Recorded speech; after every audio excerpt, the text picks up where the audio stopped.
पावसाच्या या संदर्भातले अपडेट्स घेण्यासाठी आपण आपले प्रतिनिधी रुपाली बडवे यांच्याकडे जाऊयात। रुपाली, काय सांगाल? सध्या मुंबईमध्ये अनेक ठिकाणी पाणीच पाणी झालेलं आहे। मुसळधार पावसाचा हा फटका अनेकांना बसल्याचं पाहायला मिळत आहे। काय सध्याचे अपडेट्स आहे, काय सांगाल?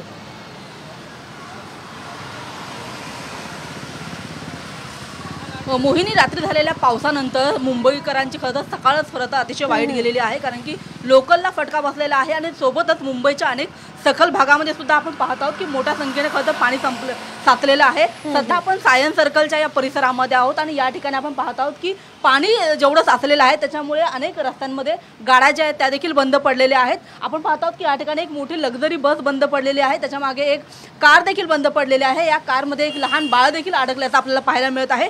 काही वेळापूर्वी इथं आपण पाहत आहोत की मोठ्या संख्येने जे पाणी साचलेलं आहे त्याच्यामुळे एक ॲम्ब्युलन्स देखील खरं तर या ठिकाणी अडकून पडलेली होती आणि या संपूर्ण परिसरामध्ये अनेक गाड्या खरं बंद पडलेल्या आहेत। आपण रस्त्याच्या दुतर्फा बघितलं तर वाहतूक जी आहे ती अगदी संत गतीने चालू आहे आणि अनेक गाड्या ज्या आहेत ते टू व्हीलर आपल्याला बंद पडताना पाहायला मिळतात।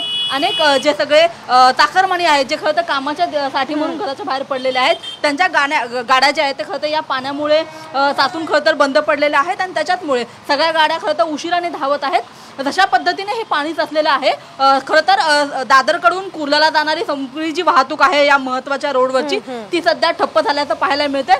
सोबतच कुर्ल्यावरून दादरकडे येणारी जी सगळी वाहतूक आहे ती देखील अगदी संत गतीने चालू आहे आणि त्याच्यामुळे या सगळ्याचा फटका खरं तर चाकरमान्यांना बसत आहे।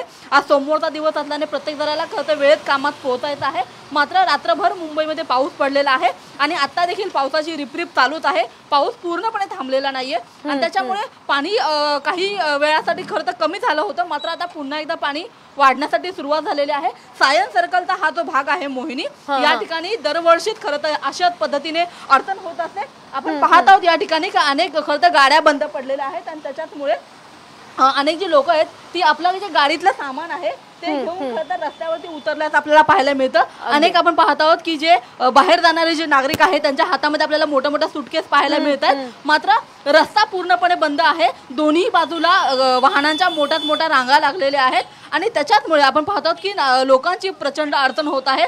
आपण पाहत आहोत की ही ॲम्ब्युलन्स जी आता बाहेर पडते आहे जवळपास पावणे तासापासून ही ॲम्ब्युलन्स जी आहे ती वाहतूक कोंडीमध्ये अडकून होती। अशाच पद्धतीने सगळ्या वातावरण जे आहे ते सायन्स सर्कलमध्ये आहे। सायन्स सर्कलमध्ये दोन्ही बाजूची वाहतूक खरं तर विस्कळीत झालेली आहे। ज्या रांगा आहेत वाहनांच्या त्या खूप मोठ्या लागलेल्या आहेत आणि त्याच्यामुळे या भागामध्ये नागरिकांनी येताना खरंच विचार करण्याची गरज आहे, कारण की पाणी साचलेलं आहे, वाहतूक होत नाहीये। नक्कीच रुपाली, या संदर्भातले सगळे अपडेट्स तुमच्याकडनं जाणून घेत राहणार आहोत। तुर्तास धन्यवाद दिलेल्या